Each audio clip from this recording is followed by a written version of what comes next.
Hey, good morning. It's Mark here with another morning rant. You know how I tell you guys that I've been up longer than what I show you? Right now it's 3:41. Trust me, I've been up about 40 minutes. I got up at like 3 o'clock. It's not a game, people. But anyway, let's talk about Texas real quick. Texas is doing some crazy stuff.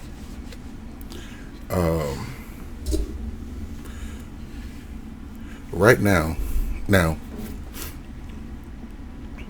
you know how the Republican Party is all about conservatism, less government. Government, get out of my business. Government, get out of my home. Government, you can't tell me to wear a mask. Government, you can't tell me to get the COVID shot. Government, you can't. Well, government in Texas is telling women if they can or cannot have a child. Government in Texas is the GOP, the Republican Party, the Conservative Party in Texas. They're telling women that the state gets to decide what you do with your body. Now, for a long time, I used to be a proponent of, shouldn't a man have to have a say in whether or not a child lives or whether a child is born or not? Because that's half his child too, right? And that can be controversial. We can go into that. We're not going to go into it right now, but we can go into that later if we want. If and there's talk about on other social media platforms, well, a woman gets to decide whether or not a child comes into this world or not. So you can make a father of a man whether he wants to be one or not. So if a woman and a man lay together and she gets pregnant and he say, well, look, I don't want to be a father, and she says, well, you're going to be a father anyway. You know, it's a big controversy on that side of the platform. But over here, a woman gets to decide whether or not she gets to have a child or not. And in 1973, Roe versus Wade was a decision by the Supreme Court that told women that they get to decide what to do with their bodies. Because prior to that, if a woman wanted to have an abortion, she went to a speakeasy doctor in a back room somewhere, and the famous thing is with a coat hanger. Like, I don't understand how you do an abortion with a coat hanger. Don't get me started, but I've heard about it.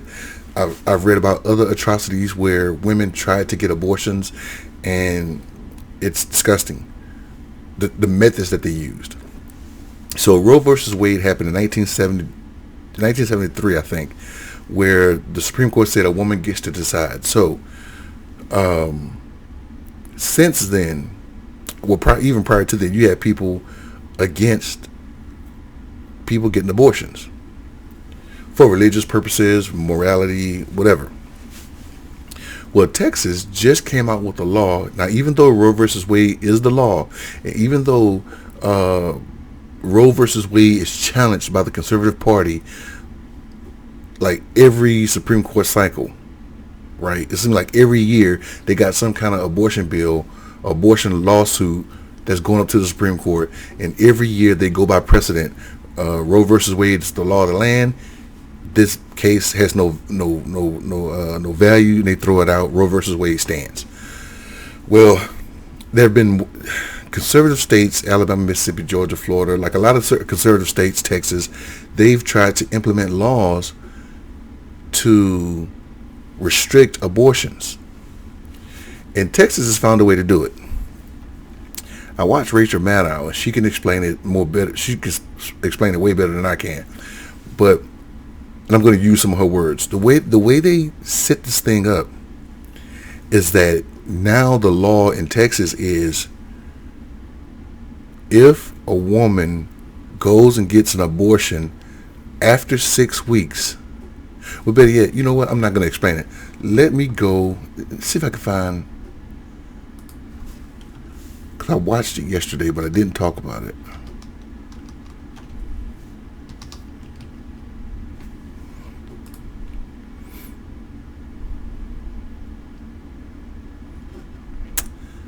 Let me go to my history.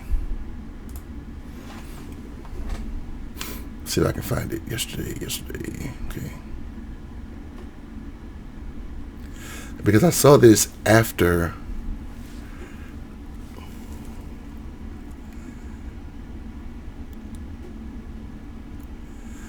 I posted my video. After I posted yesterday's video, I saw this video and I was like, damn, I should have talked about this, and I might not be able to find it.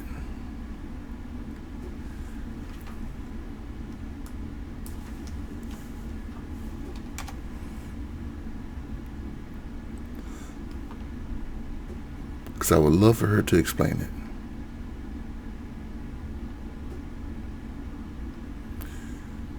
Well, let's go here. Let's make sure there's no commercial.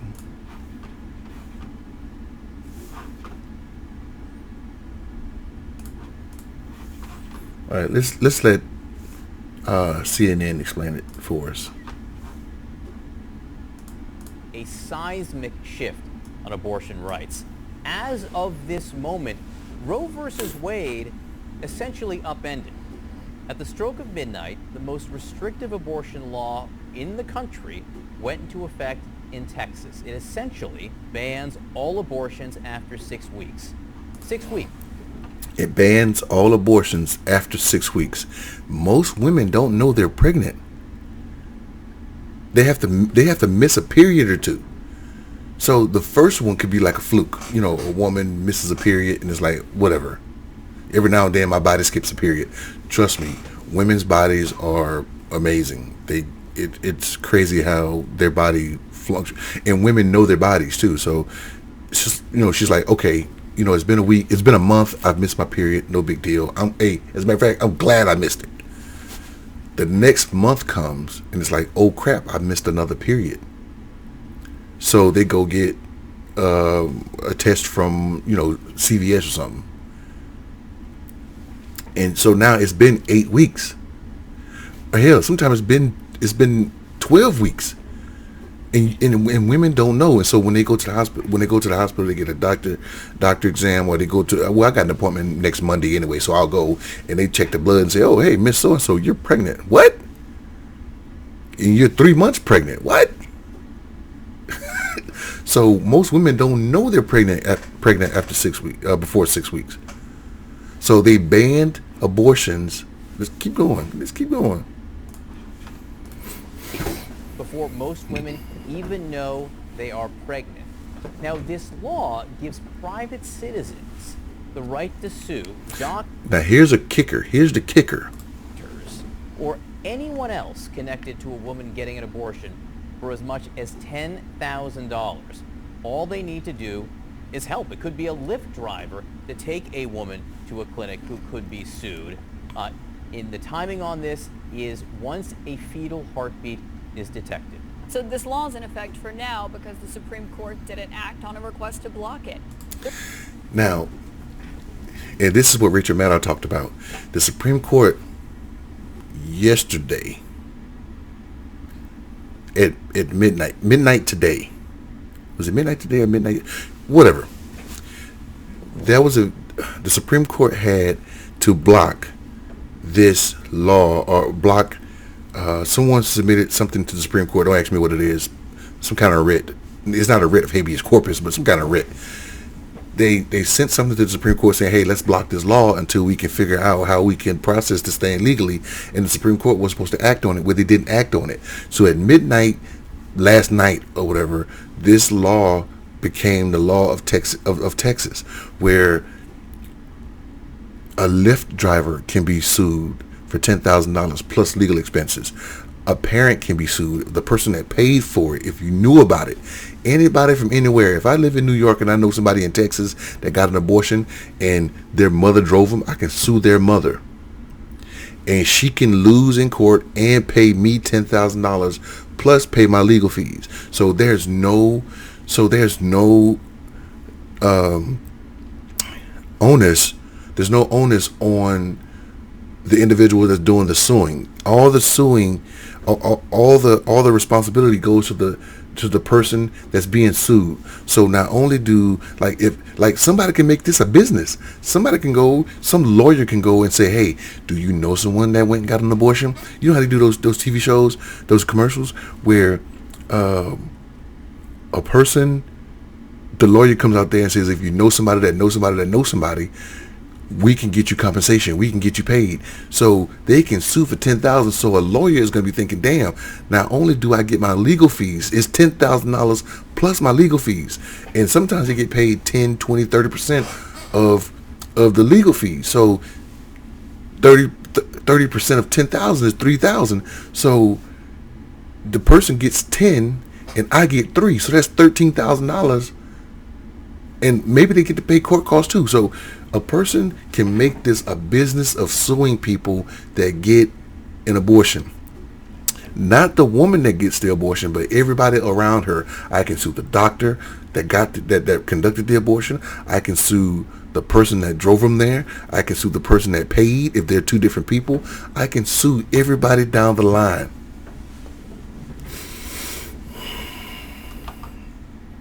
That's Texas law now.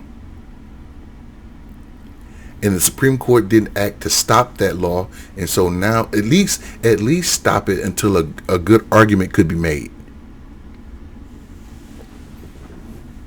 Through their inaction, though, the justices have left the tightest abortion restriction since Roe v. Wade to be enforced, and the landmark decision itself could now be in jeopardy. So joining us to talk about all of this is CNN Chief Legal Analyst Jeffrey Toobin. Good morning. Why do you think the Supreme Court hasn't acted on this yet? This is a very peculiar situation designed to create legal complications by Texas. Because of the law Berman just mentioned, the way the law is structured, it is not the state of Texas that enforces the law the way it works in most states, the way it works in every state. It is this system of private enforcement, private attorneys general, it's called. And what this difficulty is that it's created is that it's unclear who the abortion provider should sue. Usually you just sue the state government and the court issues an injunction on state government, don't enforce the law. With no single enforcer of the law, there is this procedural problem that abortion providers have, that it is unclear who they're supposed to sue. That's what's creating this legal tangle, separate from the issue about the abortion law. But the effect is that this law is now in effect, and Roe v. Wade essentially does not exist, at least in the state of Texas, and probably more in states to come. What he was talking about is this, and I'm glad he mentioned it because I forgot. That's the kicker of this law. That's how they finagled the law. The reason why Roe versus Wade kept getting struck down is because states had to enforce the law. So if someone tried to sue someone, they would go and sue the state. But now a person that's saying, hey, we want to challenge this, they don't know who to sue. They can't go to the state because the state is not enforcing it. Because the people, they took their responsibility off the state and they put it on individuals. So now if you go, you have no grievance against the state, because the state can argue, hey, we're not a part of it. It goes to individuals. So that's the beauty, if you want to call it that. That's the beauty of this law. And so now, if this holds, every conservative-led state in the union can do similar laws to essentially strike down Roe versus Wade. And in those conservative states, you're going to have women that have to get abortions. And this is, I'm not talking about, and they tell you that people get abortions up until like the 9th month, and that's a lie. You're going to have people that they've blocked it for rape and incest. So even if you're raped, if you're raped by a stranger, or if you're raped by a family member, if you're molested by a family member, and you get pregnant, you cannot get an abortion. Who wants to live with that? Now, I know my mother, bless her heart, rest in peace, Ma. When she was upset with my father, and a lot of you gonna laugh. When she was upset with my dad for whatever reason, and I have no idea why she's upset, but I'll walk up to her and ask her. I remember asking her for a cookie or something, and she was like, "You look just like your goddamn daddy." She used to say it a lot, but you look just like your goddamn daddy, you know. I miss them both. Oh my God, I miss them. But anyway, imagine being raped. Imagine being molested by a family member and still having to carry that child and raising that child and looking at that child and seeing the father in that child. You see your rapist in that child's face, or in that when that child smiles, or when that child's angry. You see the father that raped you. You see the family member that raped you. So anyway, that's what Jeff Toobin was talking about. He was saying that because the responsibility or the enforcement is not by the state can't be sued. So now it's like, how do we reverse this? So right now in the state of Texas, Roe versus Wade is gone. So a woman can't decide. Now this is the GOP, this is the Republican Party saying that you have to stay, government, stay out of my business. Stay out of my business. But government saying we will dictate what women can and cannot do with their bodies. They don't tell a man that every time you, let's say, masturbate, you're getting rid of millions of seeds. You're destroying millions of babies. So now, if we know that you're masturbating and you don't preserve that ejaculation, you're killing babies. They don't dictate that against men, but they tell women what they can and can't do with their bodies. In another note, you have Texas also. Let me see if I can find the report. Texas.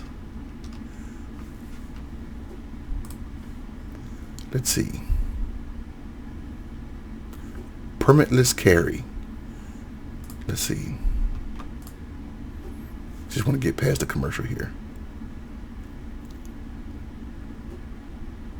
It's one of those 10-second commercials. I can't skip this one, so give me a second. It's a MasterCard commercial, so they paid for the whole 10 seconds. All right, here we go. The Texas Governor Greg Abbott is expected to sign a controversial gun bill into law. It would mean you can carry a handgun in Texas without having a license, without having a permit, with no background check and no training. Supporters of the bill call it constitutional carry. They argue that requiring a permit or even a license impedes the constitutional right to bear arms. But gun control activists and now law enforcement groups are taking issue. CNBC's Valerie Castro is with us. Valerie, this really does further loosen already soft gun laws in Texas. Shep, the state already allowed people to carry rifles without a license, and now this will apply to carrying a handgun as well.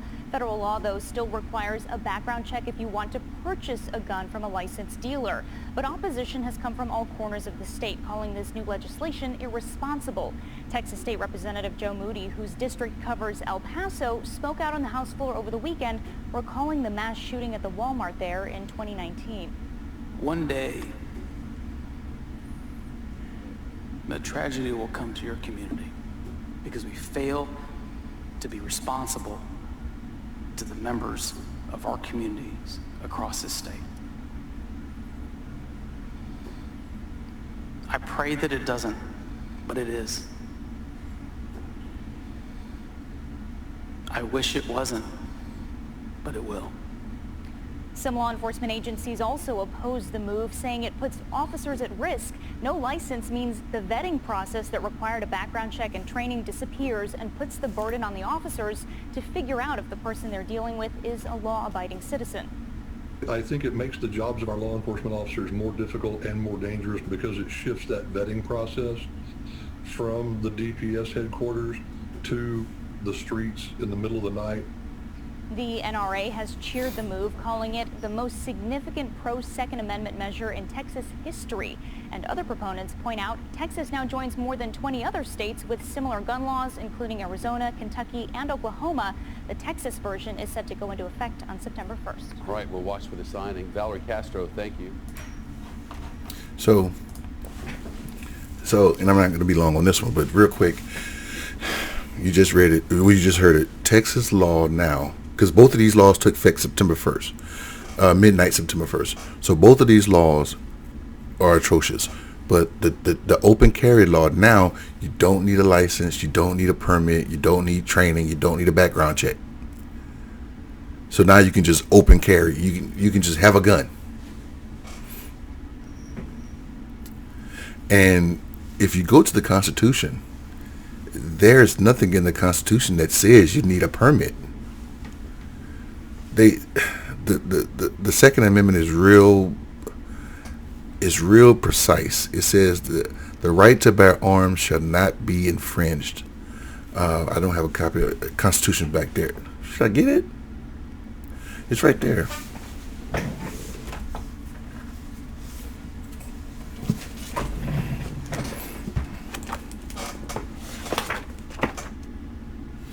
Constitution.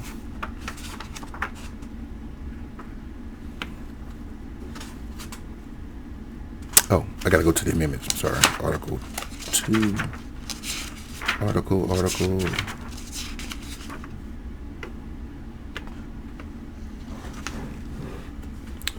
Bill of Rights.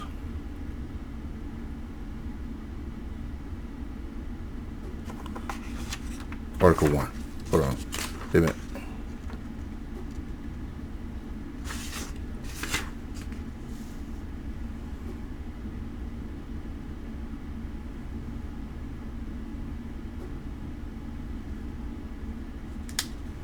Wait a minute. These are. Wait a minute. I'm trying to find my amendments because I want to show. I want to read the actual. I want to read the actual amendment.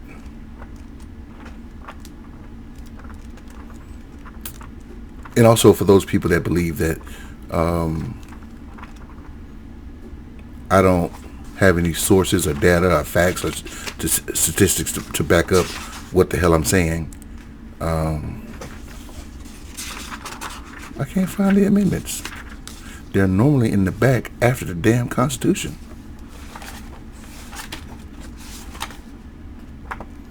Benjamin Franklin and his speech. You see how long I'm flipping, right?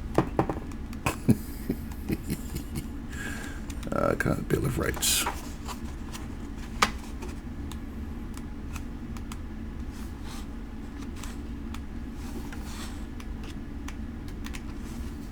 Oh, that's another speech.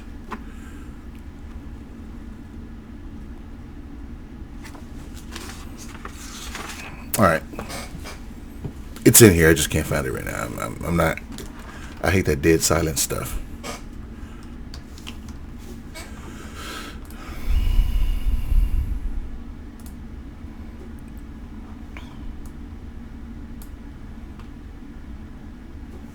All right. Here's the Second Amendment, and it's short, simple, and I can go into the history of it. But basically, a well-regulated militia being necessary to the security of a free state, the right of the people to keep and bear arms shall not be infringed. And shall is a word that is permanent. It's not will be. It's not can be. It's not maybe. It shall, because in the Bible, shall is like a permanent term. You shall do this, you shall do that. So the Constitution and legal scholars and legal people, they put shall in a lot of things when they're saying that there is no questions about this. So where did we get militias. Militias are National Guard, reservists. We won the Revolutionary War by militias that turned into a regular army. It was people that, farmers, field hands, carpenters, blacksmiths, those people that had weapons. They fought at Lexington and Concord. They fought at the Battle of Bunker Hill. They fought in these places, and without those people having those guns, we probably would not have stood any kind of chance. Whether we won or lost, we wouldn't have stood any chance of defeating the British if the people did not have those guns. So that's why the Second Amendment was written. It wasn't necessarily written solely for a militia, but the people formed a militia against a tyrannical government, and that's what the Second Amendment was written for. It was written so regular people, if they feel like the government needs to be changed and revamped, and we have that right to do so. However, now, with the way the government is set up now, you're not taking over this country like that. This government has a well-trained regular army, Air Force, Navy, Marines. So if the people rose up against, so what would have to happen is if the military would have to stand down for the most part. The military, law enforcement, those people would have to stand down. If Americans decided that this country has become too radical, either too far left or too far right, and they wanted to destroy the Constitution and start over, our military would have to comply and say, "Hey, we're not fighting Americans. We're gonna stay out of this." Just like with January 6th. So that's the Second Amendment. So there is nothing in here. And some people believe that permits and whatever and training and all that stuff and getting background checks, they believe that they're being infringed upon. Their right to bear arms is being infringed because you're putting parameters to blocking them from owning a weapon. And so Texas decided, again, that you won't have none of that stuff. And this is where no one wants this, like that representative said. No one wants this, but it will happen. Somebody is going to go and do a mass shooting in Texas, and nobody's going to know. Or some police officer is going to be doing a routine traffic stop, and he's going to get shot because that you don't have to have a permit, you don't have to have a background check, you don't have to have a license to carry in the state. And at first it used to be rifles because you can't hide a rifle, so you can strap that on your back and boom, we know you got a gun. But now they're doing it with handguns, and that's the kicker here, is with handguns. So now a person with a handgun can hide their gun and you don't know that they got it. If you're a police officer in Texas, look, I said I wasn't going to be long. I hit 30. I'm at 30 minutes almost. So I'm going to go ahead and stop right here. Hey, this country is being radicalized. And again, when it comes to that abortion rights, look at the data. Look at the stats. They're doing this because they feel, because they can't just say, we're going to pass a law so all white women don't get an abortion. They have to make it blanket. And they're hoping by doing this, it stops white people from getting abortions.